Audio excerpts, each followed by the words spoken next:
Vaovao manasongadina ny finoana kosa mankalaza ny fahatelopolo taona ny orenany amin'ny taona ho avy, izany hoe ny taona 2024 ny fiangonana protestanta fiadanana Martyr Philadelphie METM nanomboka tamin'ity taona ity moa dia nisy ny asa izay enti manangana ny tsangambato ao anatin'izay fankalazana ny 25 taona izay. Toy izao ny akon'izany. Vola mitetina hatrany amin'ny 270 tapitrisa ariary no ilain'ny komity ny fahatelopolo taona ny fiangonana protestanta fiadanana Martyr Philadelphie METM entina nanganana ny tsangambato ny fahatelopolo taona ity fiangonana ity izay ankalazaina amin'ny taona 2024. Tafiditra amin'izany ny tilikambo, ny altara ary ny valitafo. Ny AFMF izay atoko-piro anivon'ny fiangonana ary mankalaza ihany koa ny fahatelopolo taona misiny miaraka amin'ny fijoroan'ny fiangonana dia nisafidy ny andray an-tanana manontolo ny fandaniana rehetra ilaina ny fananganana ny tilikambo ny fiangonana. Ka nisy araka izany fa ampom-pivavahana nentina nanomboana tamin'ny fomba ofisialy ny asa androany teto an-toerana. Dia ho tsangambato an'izay fankalazana izay dia anatanteraka ny famitana ny tsangambato ny fiangonana izay tilikambo ny fiangonana ho tsangambato. Io tilikambo io dia anisan'ny asa telo lehibe tsy maintsy ho atao eto amin'ny fiangonana ka androany faha 20 ny volana Jolay ny fotoana natokanay hanomboana ny asa. Dia izany fotoana izany moa dia nialoavana fanompoam-pivavahana niarahana tamin'ny mpitandrina teto an-toerana dia ny mpitandrina Ravelona Inandriana Arjona.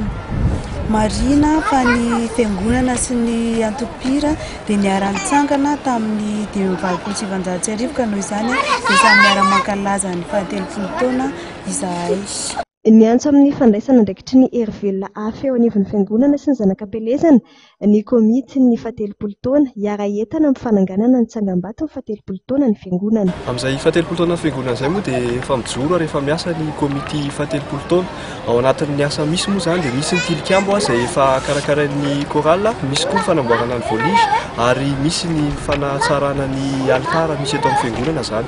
Ka ao anatin'izany dia manainga ireo zanakam-pelezana na ireo olona rehetra izay efa niasa tamin'ny korala na efa niara-niasa tamin'ny fiangonana mba hanampitosika hamaly ny antsonay satria hiezaka ho an'ny fiangonana isika ary ny komity fahatelopolo taona dia manosika ny sampana velona rehetrarehetra atao fiangonana fa tsy ny AFMF ihany fa izy aloha izao no manao ny asa voalohany dia atosika ery zareo ka manasa antsika rehetrarehetra mba handray anjara mavitrika amin'ny fanatanterahana izany asa izany. Raha ny vinavina moa dia amin'ny volana Mey 2024 no tafatsangana ny tilikambo.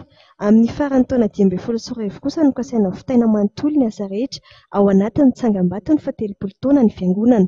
Marihana fa fanombohana ny asa no natao tamin'ity taona ity ary amin'ny volana Febroary 2024 kosa no anatanterahana ny fanokafana ny fankalazana ny fahatelopolo taona ny fiangonana. Dia iny vaovao iny ihany koa tompoko lasitoboko vavy no anakatonana tanteraka ny vaovao amin'ity takariva ity ao aorianan'izao fampahalalam-baovao izao. Mbola manome fotoana ho anao ny sampana fampahalalam-baovao eto amin'ny fahitalavitra MATV ao anatin'ilay fandarana efa fahanaraka ao dia ny mahenika izany hitondrana antsika tranga samihafa. Tena kosa mametraka ny veloma mandra-piona ho amin'ny manaraka indray.